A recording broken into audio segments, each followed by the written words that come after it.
Hey, Dr. Ellen McNally here. And I just want to point out something that I use as an assistance that's very simple and everyone has one: a wall. When you really care about how your body moves and you're working to build healthier joints and better quality movement for the rest of your life, then you have to layer on the complexity. First, focusing on building that base foundation. Because if you don't have a base foundation where things are working as optimally as possible, then you'll never truly get where you want to be. Because it's always about the foundation. It's always about growing those roots deep in the ground so that you have a solid platform to work off of.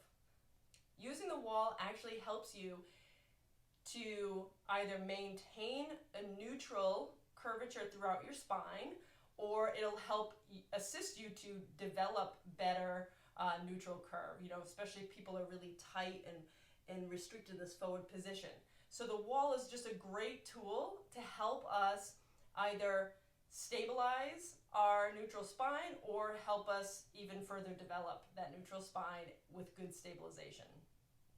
Why do I actually focus on neutral spine when everybody else in rehab is talking about pelvic tilting to engage your core?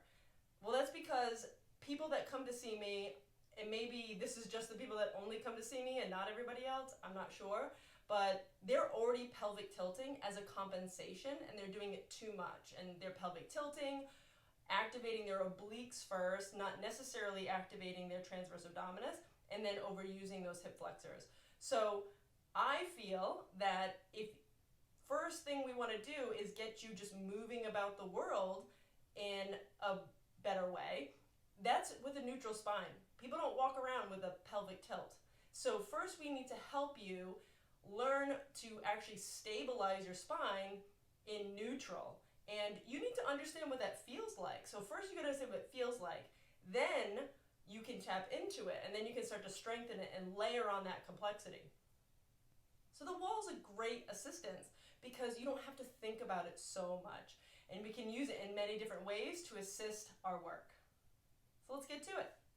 You're going to sit up against the wall. Ideally, the best position would be putting the bottom of your feet together, pulling them in as tight as you can. Then you can just tighten yourself up back to the wall so your lower back muscles should be touching. Then you want to kind of shimmy your shoulder blades, palms up on your knees, and then you're just going to translate your head back against the wall, okay? So this doesn't really count, okay? So this is ideal, but what if you can't do this? We've got some things to assist you. Step one, your hips and your lower back are too tight. You can use a bolster, pillows, anything to sit on, lift you up. And now that's going to take some of that pressure off your hips so that you can actually sit taller and sit more easily against that wall without too much strain.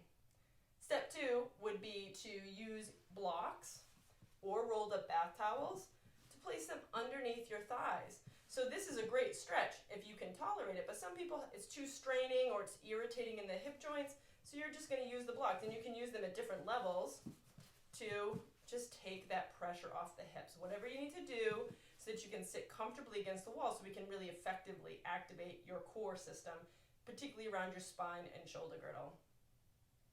So you may not need the bolster, but you might need to still use the blocks. So make sure you're figuring out, listening to your body and see what feels the best so that you can get in the most comfortable position. You don't have to have your feet this close. You can also have them moved out. Whatever helps you. You just want to tighten back over the wall. Whatever helps you get in that comfortable position so you can train yourself effectively. That's the key. So more is not necessarily better. Getting into a comfortable place where you are effectively working the things you're intentionally trying to work, that's the key.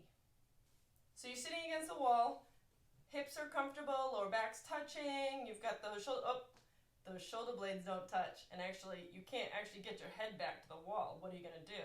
Well, all I want you to do is use something to bring the wall to the back of your head so that as best as possible you can be as tall and long through your spine. So think about a string coming up the top of your head and pulling you straight up, okay? So that could be a folded bath towel, a folded hand towel. Use only exactly what you need. You definitely don't want it to be too thick, just so that you can bring that wall to meet the back of your head and you can press against it, kind of translating that chin backwards, okay?